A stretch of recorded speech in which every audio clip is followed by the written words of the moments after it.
आने वाले 30 दिन सावधान रहना है, ये भी हम जानेंगे। प्रतीक जी मेरे साथ इस वक्त स्टूडियो में मौजूद हैं, एस्ट्रोलॉजर हैं। हमारे साथ वान्या जी एस्ट्रोलॉजर, डॉक्टर नितिशा एस्ट्रोलॉजर और साथ ही साथ पंडित दिवाकर त्रिपाठी ज्योतिषाचार्य जुड़ चुके हैं। सबसे पहले दिवाकर जी, शुरुआत आपसे करते हुए, क्या संकेत मिल रहे हैं, क्यों रहने सावधान आने वाले 30 दिन? जी नमस्कार। देखिए, सूर्य मिथुन राशि में प्रवेश करेंगे। मिथुन राशि बुध की राशि है और सूर्य की मित्र की राशि है। तो सूर्य यहाँ पर पूर्ण इफेक्टिव रहेंगे, प्रभावकारी रहेंगे। अच्छा तो अच्छा और बुरा तो बुरा, पूरा प्रभाव अपना यहाँ पर प्रदान करने की स्थिति में रहेंगे। साथ में देवगुरु बृहस्पति भी हैं यहाँ पर। तो बृहस्पति के साथ रहेंगे तो गुरु आदित्य नामक एक योग बनता है, वो अभी बनेगा। बुध आदित्य नामक राजयोग का निर्माण भी होगा। इस तरह से यह योग एक तरह से सकारात्मक बदलाव की तरफ भी ले जाएगा, जो आम जनमानस के लिए हितकारी होगा, राष्ट्र के आर्थिक प्रगति के लिए बेहतर परिवर्तन लेकर के आने वाला है। साथ ही साथ एक बात जरूर हम कहना चाहेंगे कि जब ये आर्द्रा नक्षत्र में 22 जून 2025 को प्रवेश करेंगे, आर्द्रा नक्षत्र के स्वामी होते हैं राहु महाराज और देवता होते हैं भगवान रुद्र।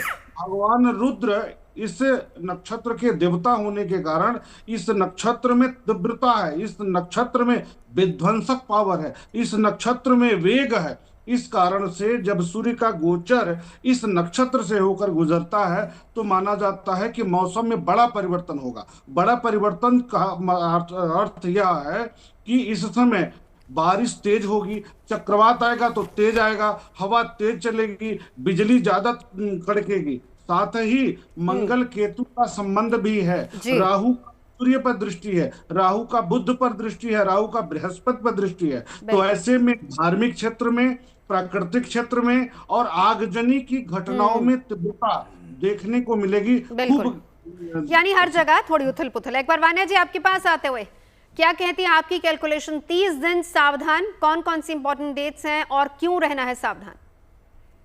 धन्यवाद नवजोत जी। सबसे पहले जीएनटी के माध्यम से मैं आप सभी को मेरा नमस्कार।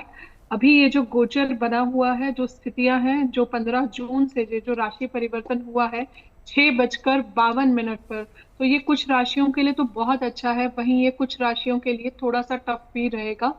क्योंकि इसमें जैसे कि अभी दिवाकर जी भी बता रहे थे, इसमें 3 योग है। एक तो बुध आदित्य योग और एक गुरु आदित्य योग और त्रिग्रही योग जो है, ये तीनों योग की जो है युतियां जो है बन रही हैं। अब आप देखिए, वैसे भी ओवरऑल अगर हम देखते हैं मंगल केतु की इस टाइम पर युति है, तो एक तरह से अंगारक योग भी बना हुआ है, षडाष्टक योग भी बना हुआ है। लेकिन कुछ पॉजिटिव चीजें भी ये लेके आएगा जब आद्रा में इसका प्रवेश होगा। क्योंकि बहुत सारे स्टेट्स में इसको एक फेस्टिवल की तरह भी मनाया जाता है, जहां पर जब आद्रा में सूर्य का प्रवेश होता है तो मौसमी सब्जियां, मौसमी फल, खीर, तरह तरह के पकवान बनाए जाते हैं। स्पेशली बिहार डोमिनेटिंग ये फेस्टिवल भी होता है, बिहार में से एक फेस्टिवल की तरह लेते हैं। तो इससे जो है आपकी मॉनसून की शुरुआत, वैसे तो इस बार प्री मॉनसून हुआ है, लेकिन बहुत अधिकता आएगी क्योंकि ये मंगल का साल है। हमने स्टार्टिंग से ही आप लोगों को बोला था कि एक्सट्रीम वेरिएशन, यानी कि बहुत ज्यादा वर्षा भी होगी और बहुत ज्यादा गर्मी भी एक्सट्रीम पड़ेगी, जो भी इस टाइम पर होगा।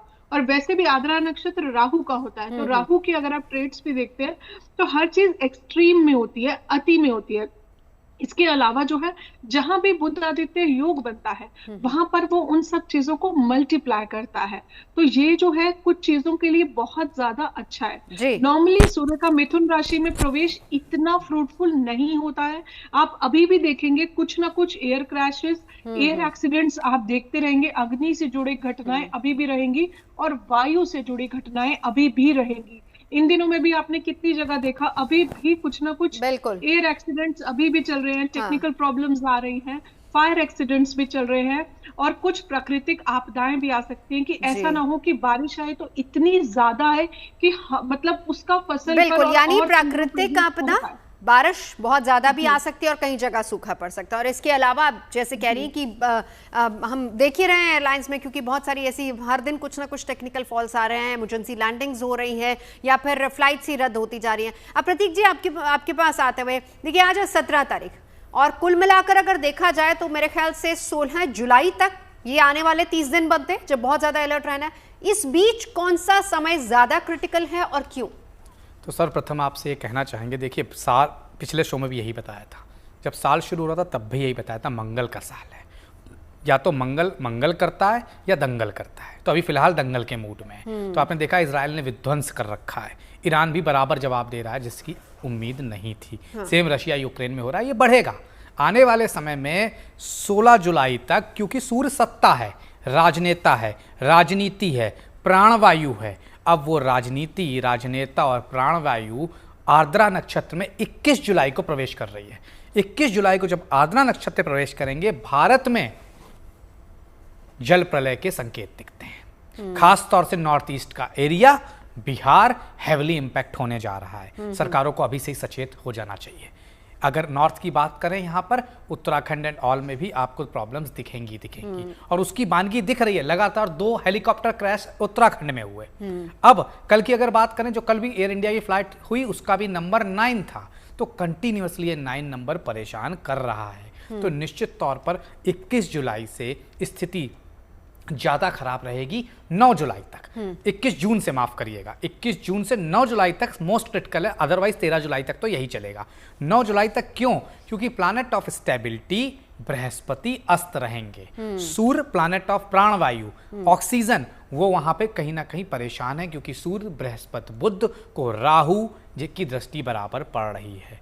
स्थितियां इसलिए गंभीर हैं। किसी बड़े राजनेता का एशिया के अंदर, बांग्लादेश भी हो सकता है, इंडिया भी हो सकता है, पाकिस्तान भी हो सकता है, पराभव हो सकता है, उनको भी प्रॉब्लम आएगी। जो कुछ चीजें मैं बहुत क्लियर कर रहा हूं, बहुत क्लियर भविष्यवाणी है कि आप देखेंगे 9 जुलाई के पहले ये इंपैक्ट होगा। बांग्लादेश में वापस युद्ध भड़क सकता है और इजराइल पाकिस्तान के रिश्ते 9 जुलाई के पहले चरम पर होंगे, चरम पर खराब होंगे। कोई बड़ी बात नहीं कि इजराइल पाकिस्तान से भी बदला लेना शुरू करते हैं। ये स्थितियां यहाँ गंभीर बन रही है।